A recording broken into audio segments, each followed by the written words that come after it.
Bom, eu sou Miguel Pinheiro, Miguel Jorge Acosta Borges Pinheiro, tenho 58 anos feitos há pouco tempo,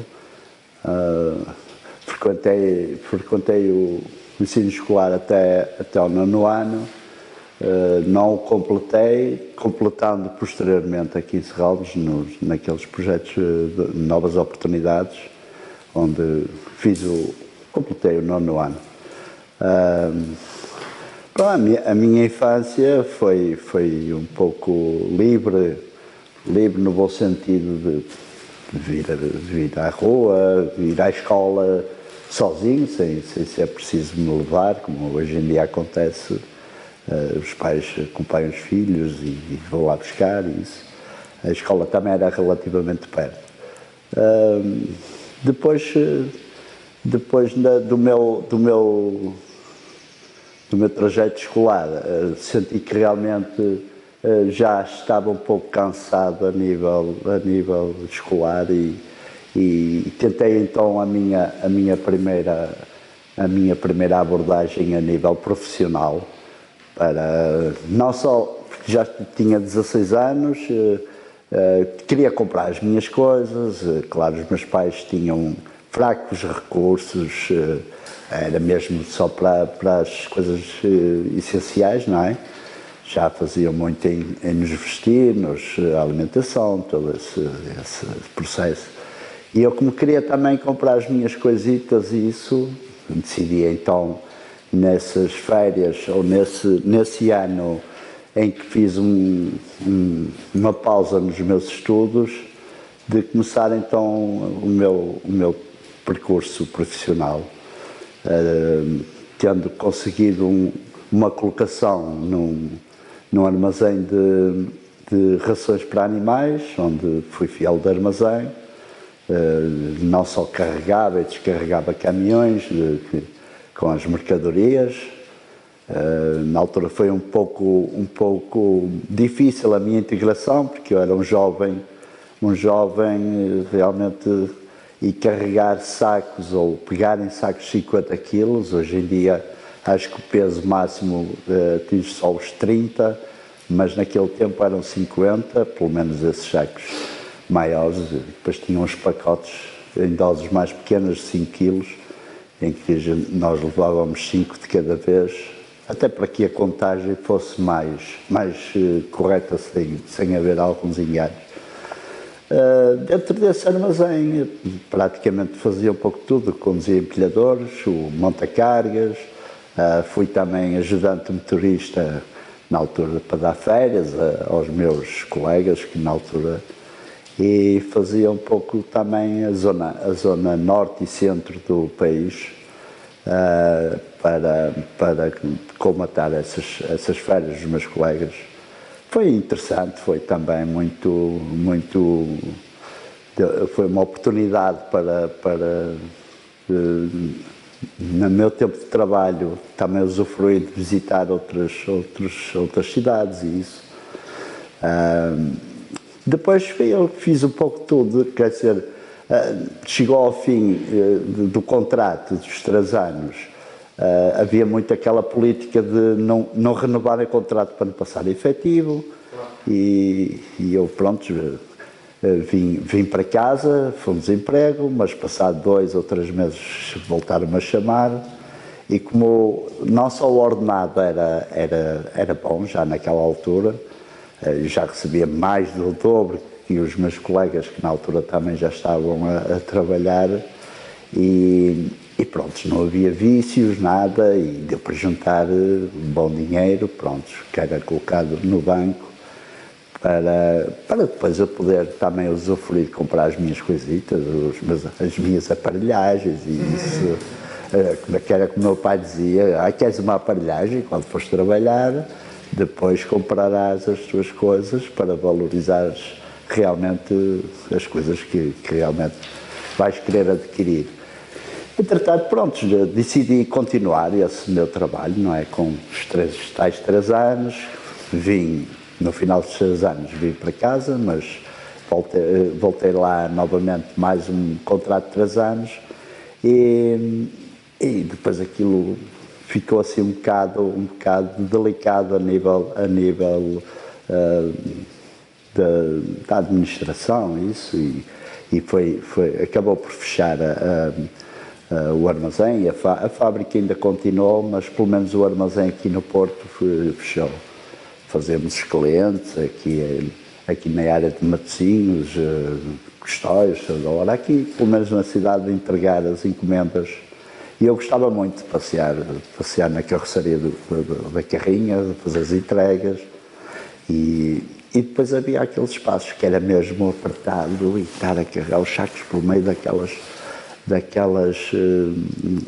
lojas de venda de farinhas e com aves e isso. Era um pouco, às vezes, tinham de se fazer ali uma ginástica para passar com aqueles pesos todos, mas depois adaptei-me facilmente. Também estava naquela idade da pujança, ali 18, 19 anos, e depois já parece que consegue aguentar o mundo todo nas costas. Mas ficava triste realmente, era quando acabavam os contratos, mesmo nas profissões posteriores, que realmente ficava triste, porque não era por eu ser um mau funcionário ou por criar problemas, e isso era mesmo aquela política de chegar ao fim dos contratos ou dos 3 anos e não renovarem contratos, e eu depois procurava outro trabalho, e que realmente também tinha que me sentir bem naquilo que eu fiz ou naquilo que os trabalhos que eu tive. Tinha que ser algo que me cativasse a atenção, em que eu gostasse de uma ou de outra forma. Pronto, eu cheguei a ser motorista, cheguei a trabalhar numa empresa de entrega de refrigerantes, da Mavirol, onde também fazia as entregas aos clientes, aos cafés e isso. Depois também trabalhei lá com o empilhador para carregar e descarregar os caminhões que vinham de Lisboa. E trabalhei também como motorista para ir buscar peças automóveis, mais a nível de automóveis. Também tive uma profissão de operador de eletrónica na Televez, onde tive uma linha de produção para soldar os circuitos e aqueles diodos, aquelas resistências e isso. Já tinha uns conhecimentos básicos na área da eletricidade, mas a eletrónica era uma área que realmente não estava aí. Mas na questão era mais para soldar, a gente já tinha o esquema, que peças colocar e isso, e depois era só dar aquelas soldas limpinhas e isso. Mas também ainda me lembro que quando fui fazer uma pequena demonstração para ver que isto tinha sido um colega meu que já lá estava a trabalhar, que me tinha indicado que estava a colocar pessoal, e estava a empregar pessoas. Eu fui lá e o meu primeiro teste não correu bem, porque as soldas era cada bola de solda e isso. E lembro que o engenheiro na altura tinha: Sr. Miguel, você tem que adivinhar estas soldas. Eu Sr. Engenheiro do ar, eu não disse quem era, profissional. Não tenho um conhecimento na área como é de dar as soldas corretas, mas se me for dada uma formação ou uma explicação qual é a melhor forma de soldar e isso depressa, tenho uma capacidade de aprendizagem rápida e pronto, logo a seguir chegou o segundo teste que me foi feito, que eu depois vi também os funcionários que estavam lá a soldar ao lado e vi como é que eles, era só encostar um bocadinho e a solda espalhava-se. E eu também sou um bom observador de ver como os trabalhos são executados e isso, e depois é só aplicar a técnica e depois com a prática.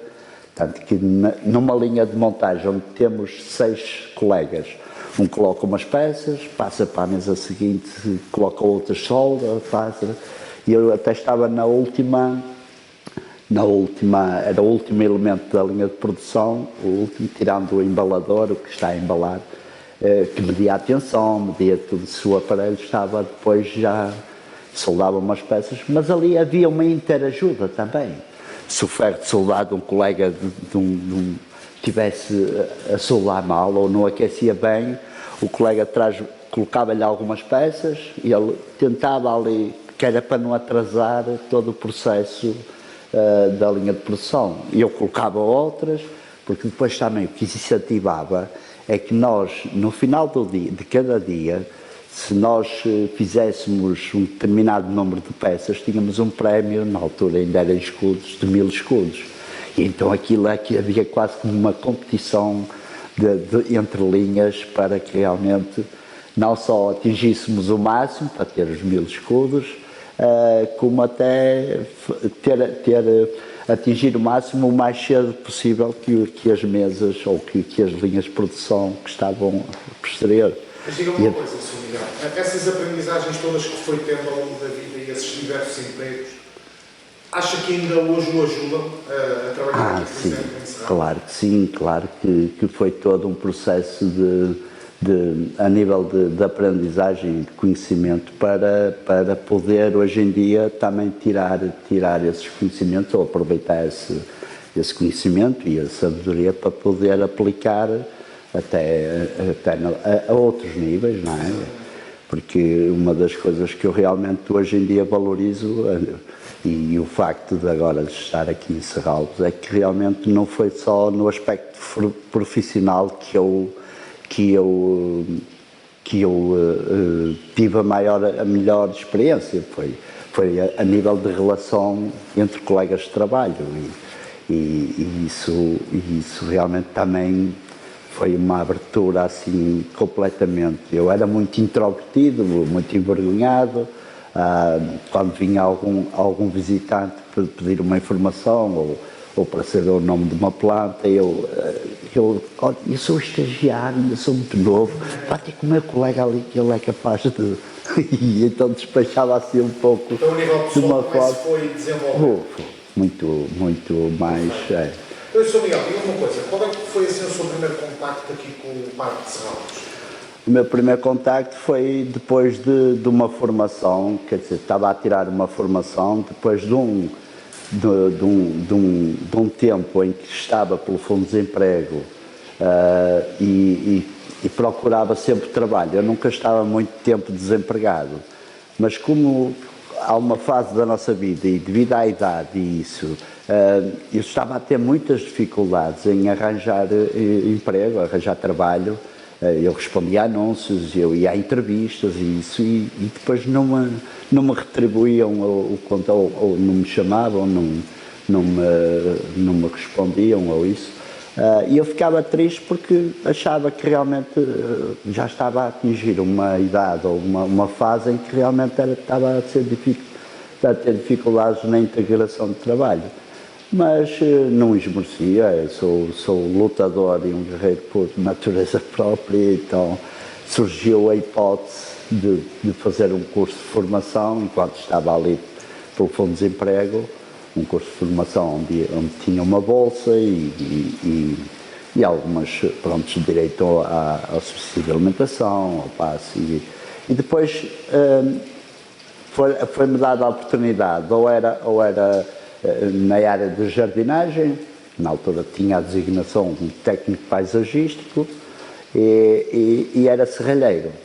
Eu também percebo alguma coisa de serralharia porque estive na Escola Industrial Infante Henrique e nós tínhamos de 3 em 3 meses ali 4 áreas de uma aproximação, tanto era eletrotecnia como carpintaria e serralharia mecânica e isso. Mas sempre me virei mais, nessa altura foi para a eletricidade, para a eletrotecnia e trabalhos de carpintaria.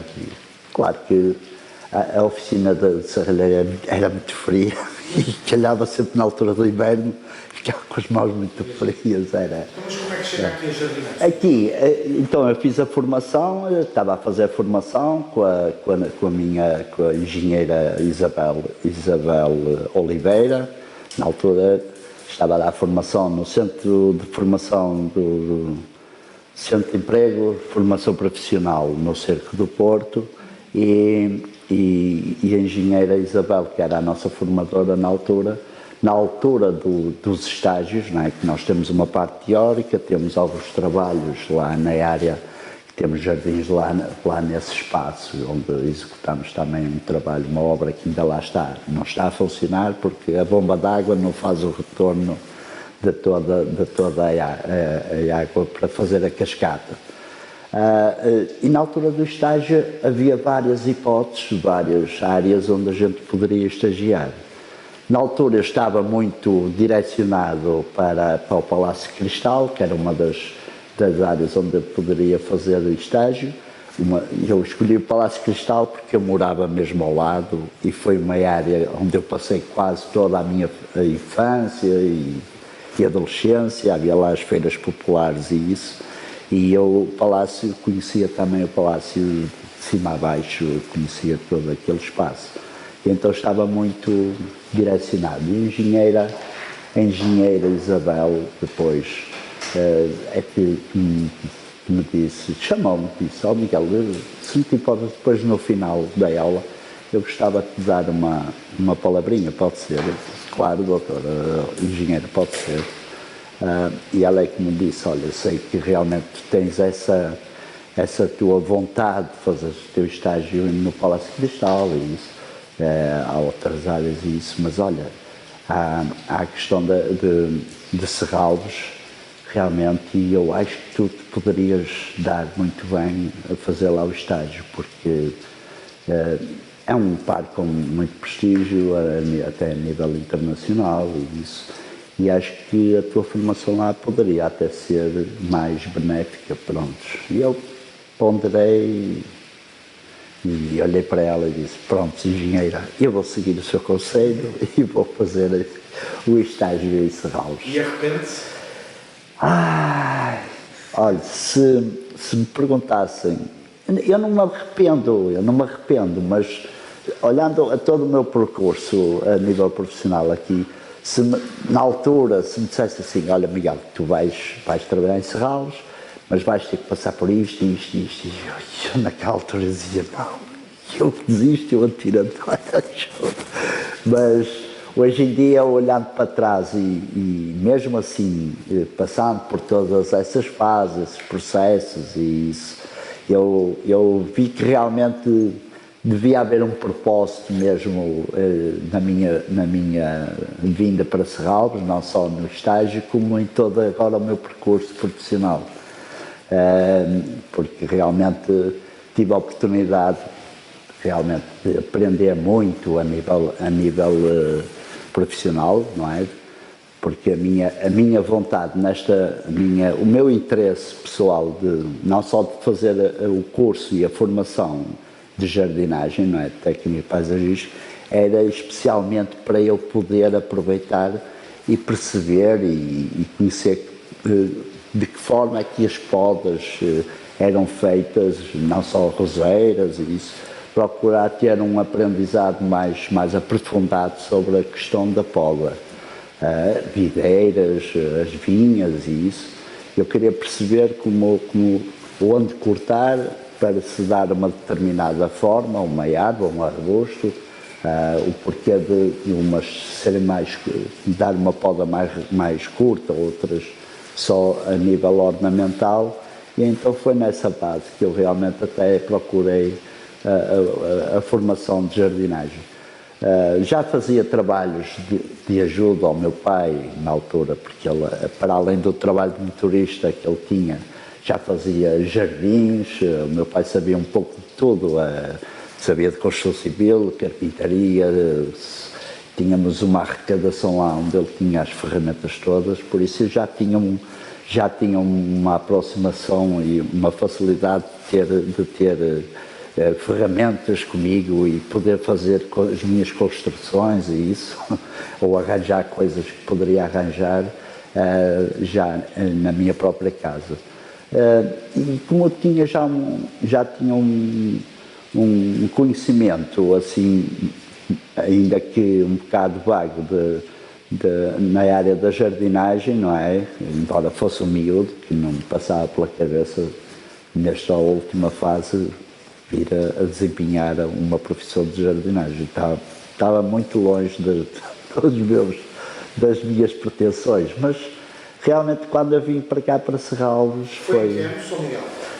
foi 2001, foi na altura do acidente, do atentado lá nas Torres Gêmeas, porque eu lembro-me que presenciei no noticiário da manhã, quando eu estava a chegar na altura lá ao centro, e vi o primeiro embate, e depois será que isto foi um acidente? Mas vi o segundo avião na altura que estavam a dar em direto todo o acontecimento, e vi o segundo avião a embater na torre, e eu, não, isto deve ser mesmo uma coisa propositada mesmo, e foi o que se passou.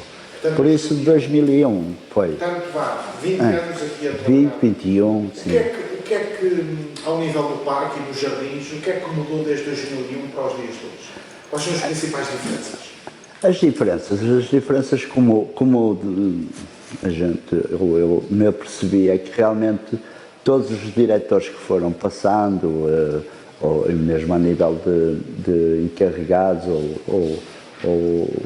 todos eles têm uma forma de pensar o parque, têm uma forma de objetivos realmente uns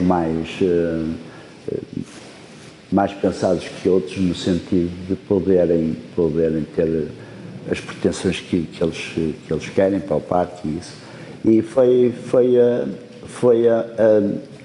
as mudanças que aconteceram depois desses diretores na altura que tiveram cá, os diretores do parque que foram passando.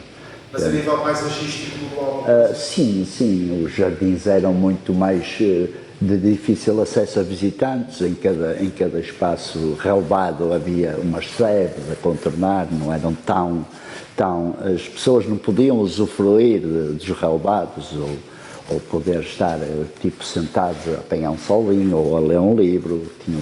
Havia espaços que eram um bocadinho restritos às pessoas, e isso. Essas coisas foram desaparecendo primeiro numas áreas e depois noutras, para que realmente, não para cortarem caminho, isso, as pessoas também têm um pouco de sensibilidade e saber que às vezes não devem pisar, dependendo da intervenção que está a ser feita, isso, pisar, mas não só os relevados foram preparados para que realmente as pessoas pudessem usar ou para tirar simples fotos e isso. Antes não havia tanto não é à vontade, ou essa autorização por parte dos visitantes poderem usufruir. Então, o espaço fosse alargado? De certa forma foi alargando também nesse âmbito, para que os próprios visitantes pudessem usufruir ainda mais do espaço, das zonas verdes do próprio parque. Diga uma coisa, Sr. Miguel, partindo do seu ponto de vista de jardineiro, acha que o sucesso do museu também se deve muito aos parques que o envolvem? Sim, também foi acha muito... que existe sem o outro, ou já é uma relação agora é indivisível, que realmente o museu veio dar uma maior visibilidade a nível até internacional ao parque em si, porque realmente usufruía-se do parque de uma forma muito pouco abrangente, embora de outra forma, porque antigamente esta parte aqui de baixo era usada e era habitada por caseiros, não é?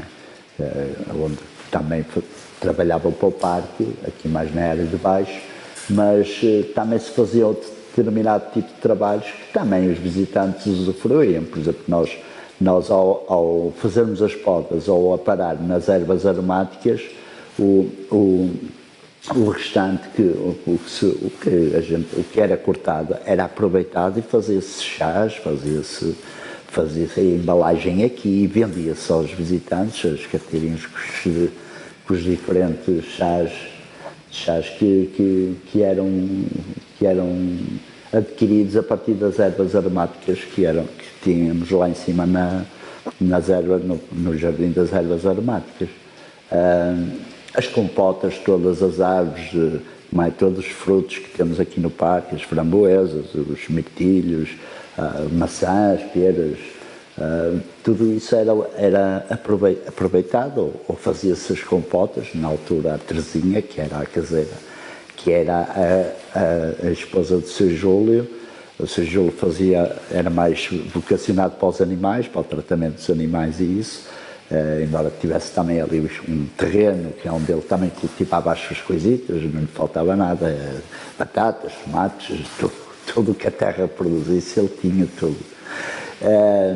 E a Terezinha fazia não só a hortinha biológica para as crianças que já visitavam aqui Serralves, preparava os terrenos e tudo, como tinha essa vertente ou esse outro lado também de cuidar e preparar essas compotas e esses doces que eram feitos a partir de produtos e de frutas que existem aqui, que existiam. Dizia uma coisa, Sr. Miguel, eram os caseiros que semeavam as coisas? As coisas que tivessem mais a cargo dele eram eles, claro. Por exemplo, falou-me aí de chás e de compotas. Quem é que semeava esses? Não, isso era aproveitado da parte de baixo daqui da quinta. Por exemplo, as aromáticas é ali mais ligeiramente ali, pegada à escola francesa. Nós que cuidávamos desse espaço. Eram os jardineiros também? Sim, os jardineiros cuidavam desse espaço. A Terezinha e os caseiros cuidavam. A Terezinha estava mais responsável aqui pela hortinha biológica das crianças e isso. E o Sr. Júlio era mesmo os animais. Agora, o que eles cultivavam, isso era da responsabilidade deles e era do cuidado deles. Eles depois é que tratavam dessa área e usufruíam. Depois tinha as pessoas que vinham dos bairros ou das casas aqui, das redondezas, que vinham e compravam esses bens pencas, couves, uvas americanas, fruta, que era também, mas isso já vai há uns anos grande. O leite também, tínhamos os animais, em vez de ser só estas raças mais de nível de trabalho, não é? A raça arauquesa, a marinhou, a jarmelite, antes não, eram mesmo vacas leiteiras, era. E o Sr. Júlio era à mão, não havia cá mais, tirava o leitinho e vendia também, vinham cá com os cântaros e vendiam leite às pessoas aqui da... Esse comércio dos produtos aqui feitos na quinta começou a desaparecer mais ou menos quando? Isso já na minha altura já não existia, não, mas eu lembro-me dessas histórias porque na altura os meus colegas ainda mais antigos contavam, não é? E realmente havia quase como uma separação também. Tínhamos os caseiros aqui embaixo, que era a Terezinha, o Sr. Júlio e os filhos que também foram criados cá, isso. Inclusive a Luzia, por acaso, ainda trabalha na parte dentro do museu, foi a única que até ficou. Tinha a outra a irmã Ana Ferreira, que realmente depois também trabalhou cá, mas depois tentou no outro lado, mas a Luzia ainda se mantém cá. E depois havia os caseiros da parte de cima, que era o Sr. José Pinto e a Dona Margarida, que também são do meu tempo, que cuidavam mais da parte de cima e dos animais. Tínhamos galinhas, aquelas galinhas da Índia, sarapintadas, fazões, pavões, tínhamos um sem número ali também de aves na parte de cima, que realmente depois eram alimentados e isso, e era o cuidado do Sr. José Pinto, para além do espaço e dos jardins também. Mas esses animais, por exemplo, para ser comercializados também? Esses não, esses era mesmo só para os visitantes poderem... Para exposições? Sim. Okay. Mas, ou seja, há, por exemplo, o leite das vacas era depois comercializado? Sim, nessa altura era comercializado e muitas pessoas aqui das redondezas aproveitavam e vinham cá comprar leite. Agora diga-me uma coisa, Sr. Miguel, como é que eram as redondezas nesse tempo que entrou aqui? Os bairros envolventes, eram bairros habitacionais já? Sim, eu desde que eu também vim morar aqui relativamente perto, eu morava ali à beira do Palácio Cristal, Rua de Vilar, que é uma rua ali lá, ao lado do Palácio Cristal. E vim morar aqui para Lordelo há sensivelmente, sei lá, 8 anos. 8, com 15 daquele lado, pronto, já. Mas aqui Serralves, desde que eu me lembro, já tinha estes bairros assim, embora ouvi dizer que todos estes bairros, a escola francesa e a escola do outro lado de Leonardo de Coimbra, que estão mesmo junto, que foram terrenos, foram espaços que também já pertenciam aqui a Serralves. Foram terrenos que foram cedidos de uma forma para que realmente essas escolas também fossem construídas. E isto era enorme aqui o parque em si, quando era do tempo de... Perfeito. Diga-me uma coisa, como é que é normalmente o seu dia de trabalho? Hoje em dia o meu dia de trabalho está um bocadinho, como é? Olha, partilha esta minha boa disposição. Estou restrita a determinados trabalhos por causa das minhas incapacidades a nível de lesões profissionais, 2 intervenções no ombro e uma no joelho esquerdo, mas não vejo isso também como nenhuma como é? Como há com impeça de o continuar? Sim. Aproveito para canalizar toda esta minha boa energia e isso de uma forma diferente, embora há pesos ou isso que já não posso, nem devo carregar, e o facto de um dos trabalhos que me causava na altura, que eu por acaso comentei na outra entrevista, que era como é catar as ervinhas daninhas à mão, que na altura nas ervas aromáticas aquilo tem que ser uma intervenção sempre cuidada em todos os canteiros. Começamos num canteiro e não podemos distrair porque elas estão constantemente, e então à volta das plantas requer que a gente esteja ou de joelhos e isso, ali a catá-las à volta, porque elas são mais baixinhas. E agora esse trabalho também, de certa forma, está-me Então, quando entrou aqui, como é que era o seu dia de trabalho? Era tratar das plantas?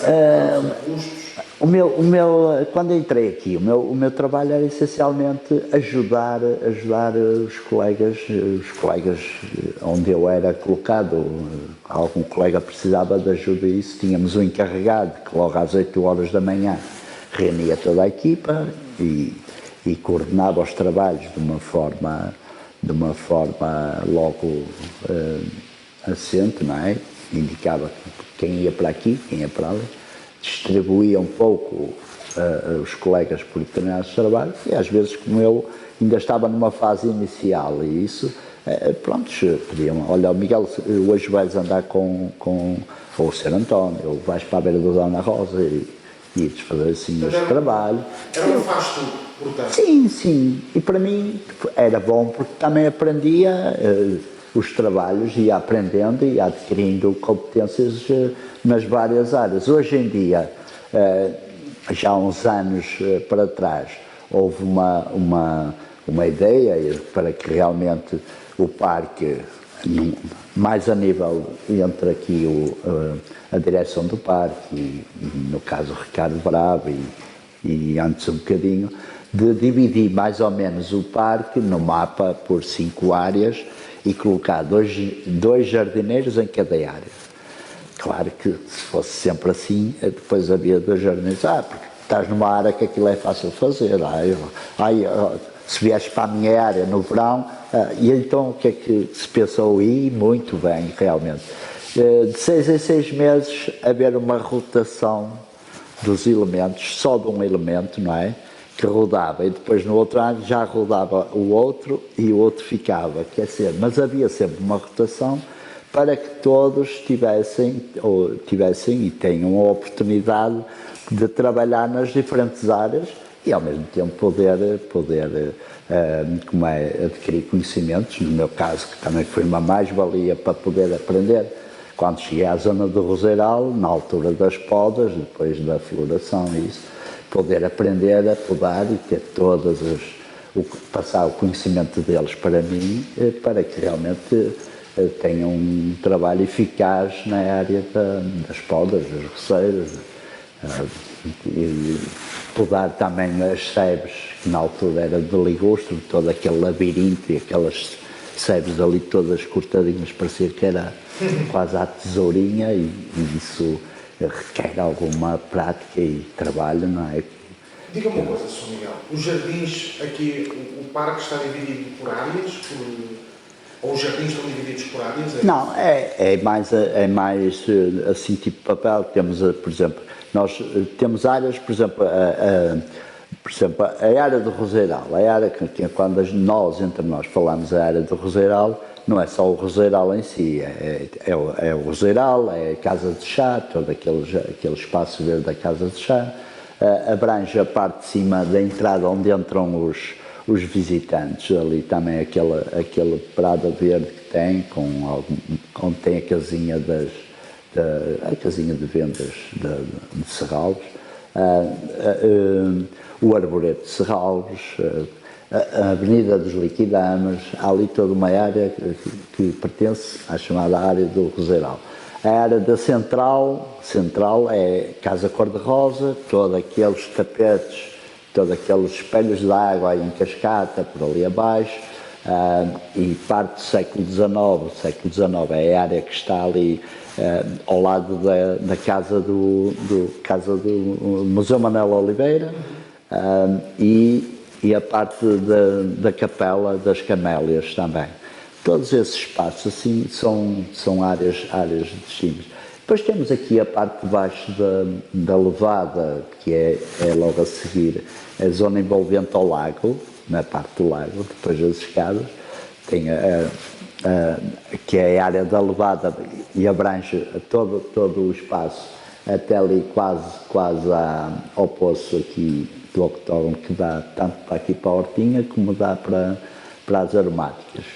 Temos a área das aromáticas, que também é embora seja um espaço mais pequeno, tem toda a rua da escola francesa, isso que às vezes é preciso soprar lá as folhas, isso também abrange toda aquela área, mas as aromáticas é uma zona bastante exigente a nível de manutenção.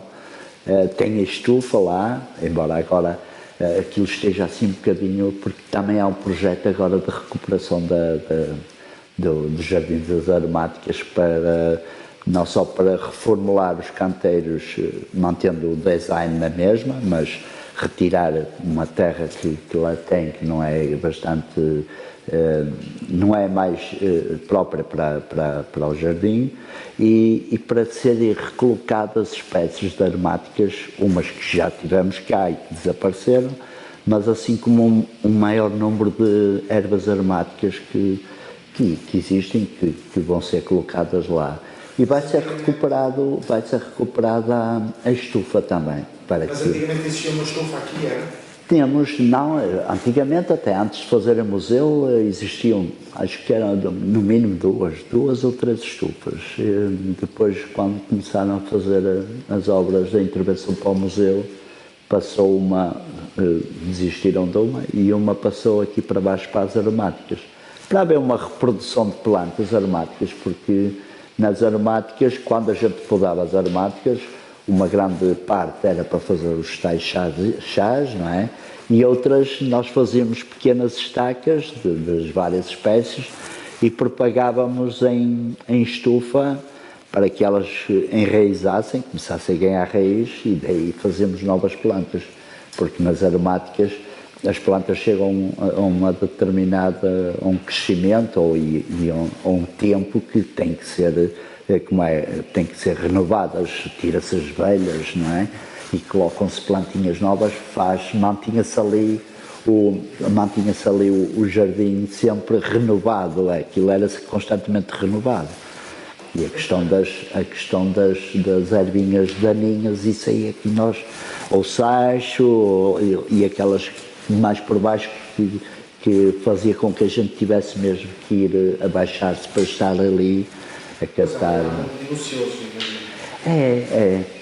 Eu na altura até era um dos trabalhos que me causavam uma dor de cabeça, não porque eu via os meus colegas, já tinham uma prática, não é? Já tinham muita prática, e eu via-os a catar, quando tínhamos um canteiro. tinham ervas daninhas. E eu via-os a catar, eles com uma facilidade, e arrancavam as ervinhas, porque têm que ser arrancadas até com a raiz, porque se a raiz ficar lá, elas vão nascer novamente, mesmo assim elas nascem. E eu, ao tentar, quer dizer, não tinha aquela destreza que eles tinham, e então arrancar, partiam que não se via bem a erva, estava partida, mas passado, sei lá, 3 ou 4 dias, via-se bem qual foi a área que eu fiz na remoção dessas ervas, e via-se. Em comparação com os seus E olha, eu não percebo, eu não consigo. Foi um trabalho que demorou muita exigência e muita persistência para conseguir chegar ao ponto deles também. Agora, infelizmente, com a minha lesão de joelho, já não consigo estar de joelhos no chão, e pronto, é um trabalho que já me está, de certa forma, foi afastado para que eu executar, porque pronto, fiquei com uma incapacidade, não só a nível de joelho, como agora certos trabalhos que me limitam a certos trabalhos, mas tenho-me adaptado a outros, pronto, tenho partilhado em executar outros trabalhos em que eu me sinto bem a fazê-los. E uma coisa, Miguel, agora estou curioso. A casa de chá aqui da Fundação é abastecida com chá, com ervas plantadas aqui? Não, já não. É uma empresa realmente que abastece? Sim, e que está à exploração e realmente que tem a responsabilidade de pôr. Agora já não, embora haja chás, não é? Que é casa de chá, mas essencialmente ali é um espaço onde as pessoas podem estar, por exemplo, no verão, estão debaixo daquela pérgola de glicínias, e podem desfrutar ali de um espaço como é tranquilo, como é de sombra, e podem desfrutar ou cafezinho, ou chá, que seja, ou sumos e isso. Podem conviver, socializar ali um bocado, ou estar simplesmente no computador a fazer um ou outro trabalho. Qual é que é o trabalho que foi mais prazeroso para si? Eu se for indicar assim um trabalho assim especial aqui no parque, prazeroso, eu gostava muito quando conduzia o trator. Era um dos trabalhos que eu gostava de executar, gostava de fazer, porque tinha uma facilidade de manobrar, porque um trator com a carroça, não é? É completamente, as manobras e isso, são completamente de um carro ou de um caminhão, enquanto para virar, para que eu queira que a carroceria vá para aquele lado, eu tenho que virar também o guiador para este lado, que é para, ao fazer a viragem, a carroça com o outro lado vai para aquele lado também. E eu, desde pequeno, que me lembro, mesmo que tive o meu primeiro triciclo, eu sempre tive uma queda para estar devagar a andar para trás e fazer estacionamentos e isso. Tanto que eu, quando tirei a carta de condução, não tive nenhuma dificuldade de tirar a carta de condução, porque já tinha uma aptidão natural para conduzir. E depois, quando foi dada a oportunidade de conduzir aqui os tratores, claro, há uma primeira adaptação, não é? Mas rapidamente eu tive uma destreza, pronto, digo fora do comum, mas que realmente não punha em causa ou em perigo os espaços verdes. Se tivesse de destacar alguma flor ou alguma planta aqui do jardim, qual é que destacaria? Eu gosto das rosas, gosto muito das bugambilhas e os acanthos. Os acanthos também é uma espécie que se propaga facilmente. Planta-se aqui um canteiro de acanthos e as sementes espalham-se. Passado, sei lá, 1 ou 2 anos já há acanthos por todo lado. E depois dá um cacho enorme, comprido, e depois tem as flores em caixo todas em Carreiro, acho bonito. Eu aprendi, lá está, a ver, a poder observar e a desfrutar da beleza de todas as espécies das flores. Ainda aqui há tempos tivemos, na altura, depois do Covid, houve uma plantação de dálias e de tulipas. As tulipas nasceram primeiro, onde esteve a doutora Ana Pinto também presente, quando foi a reabertura do parque ao público, e puseram umas tulipas e dálias. E então, primeiro, as tulipas, claro, têm uma floração mais cedo, nasceram, de várias cores, umas vermelhas, outras com um vermelho e um amarelo ali misturado, parecia um tom de fogo, algumas amarelas, laranjas, e depois toda aquela mistura de cores, e isso formou ali, também foi feito nas aromáticas, para dar um pouco de cor ali ao espaço. Foi muito interessante. Depois verificar, quando as tulipas, passou a fase das tulipas e começaram então a nascer as dálias, no mesmo canteiro. E as dálias têm todo um design como é? A natureza é por demais fantástica, e então eu às vezes até publicava e dizia a magia da geometria da natureza, da geometria sagrada, que realmente a natureza debita para nós uma beleza até nas plantas que é por demais, sei lá, às vezes nem consigo explicar, mas toda aquela geometria parece que foi tudo desenhado ali, ao pormenor, com aquela sincronicidade de formas e de cores, e eu às vezes dava para mim a admirar assim.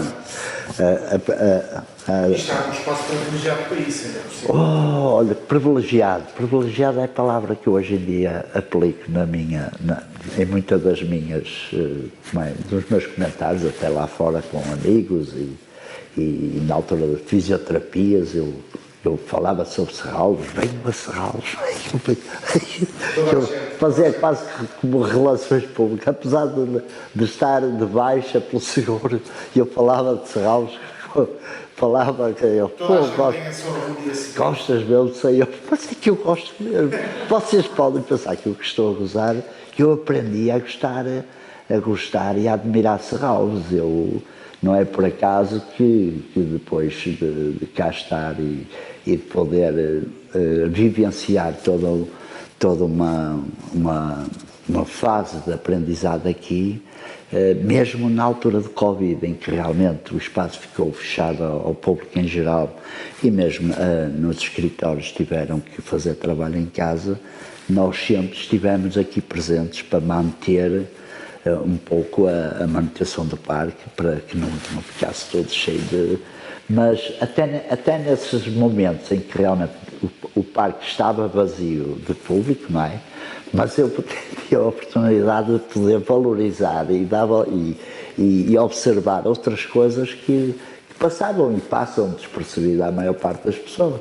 Porque umas aves parece que andavam mais livres, apesar de voarem por onde quiser, mas parecia que não tinham, não tinham medo, andavam mais perto, tinham o privilégio também de sentir o espaço como um espaço seguro.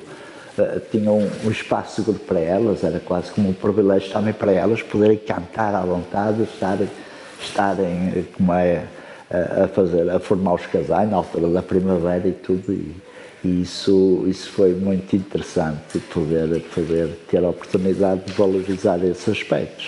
Diga-me uma coisa, Sr. Miguel, qual é o seu espaço preferido aqui no Parque de Serralves? Tem algo? Preferido, eu aprendi a gostar de todo. Ou tem assim algum de eleição? Todos. Eu se disser que eu mesmo depois da minha hora de trabalho, ou da minha semana de trabalho aqui em Serralves, eu volto em meia fim de semana ou isso, mesmo sem serem eventos.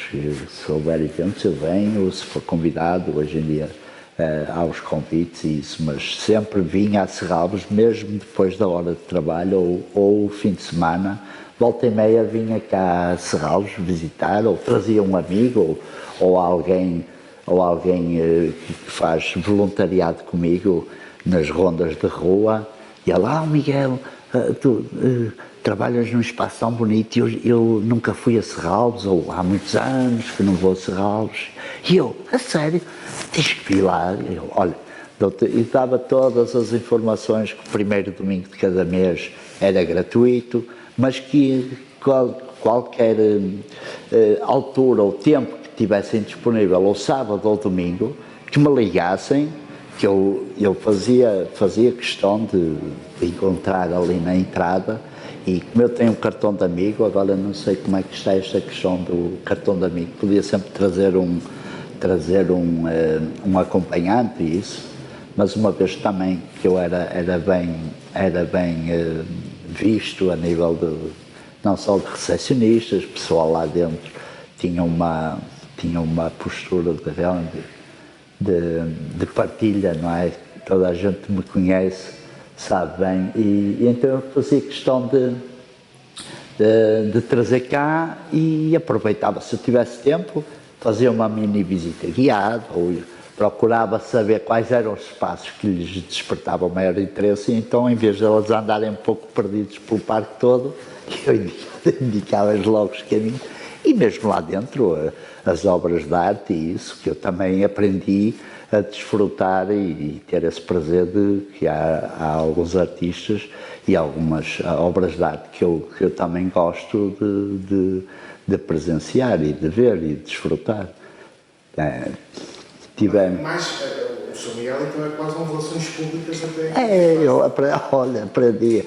Foi um lado que eu não sabia que existia em mim, realmente. Maravilhoso. Queria que me dissesse o que é que o Parque de Serralves significa para si, não só a nível profissional, mas também pessoal. O Parque de Serralves foi como que uma escola para mim, não só a nível profissional, mas como na área de relação com as pessoas, da camaradagem, da empatia que eu fui criando, não só com colegas, com o pessoal lá dentro, mas até com os visitantes estrangeiros que vêm cá a Serralves, porque hoje em dia vêm os visitantes e isso, eu às vezes, os meus colegas às vezes até diziam, Miguel, porque ao passar eu olhava diretamente nas e eles cumprimentavam-os do alto, e vocês já sabem que um simples sorriso cativa e faz com que o retorno seja, e eles ficavam assim um bocadinho, parece que és conhecido, e eu, mas sou conhecido.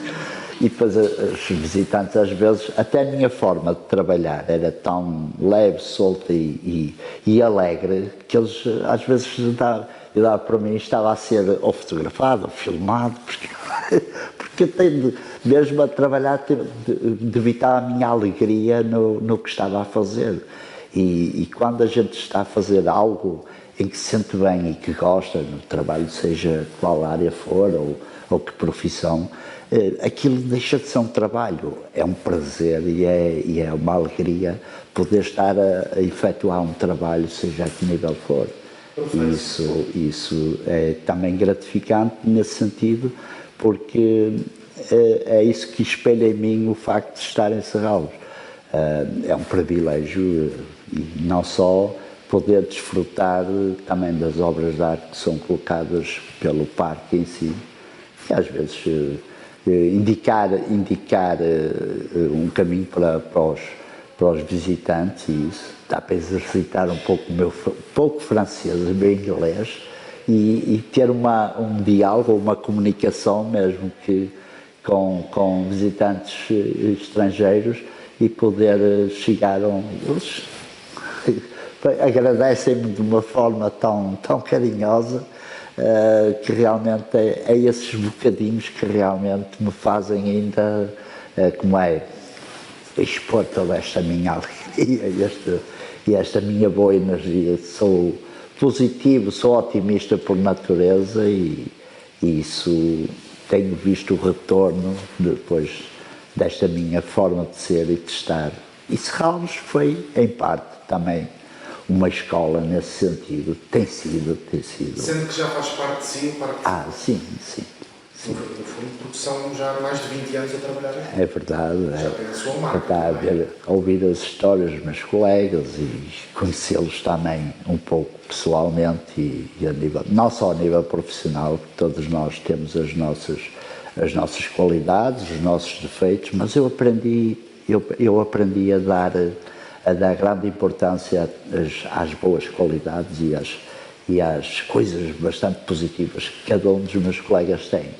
E não tanto às negativas, às menos boas, eu digo, não digo às más, digo às menos boas, porque realmente é isso que cria um bom ambiente de trabalho e acredito seriamente nessa área que realmente, quando a gente partilha uma boa energia com os colegas e isso, todo o ambiente muda. Em todo o lado. É verdade. Eu parabenizo o Parque de Serralves e o museu em si pelo 100º aniversário e é um privilégio e uma gratidão poder fazer parte, ser colaborador aqui no Espaço Serralves como jardineiro da equipa de jardinagem de Serralves. E parabéns, que assim continue para que realmente o parque possa ainda mais crescer, não só a nível como espaço, como cultural, da forma cultural.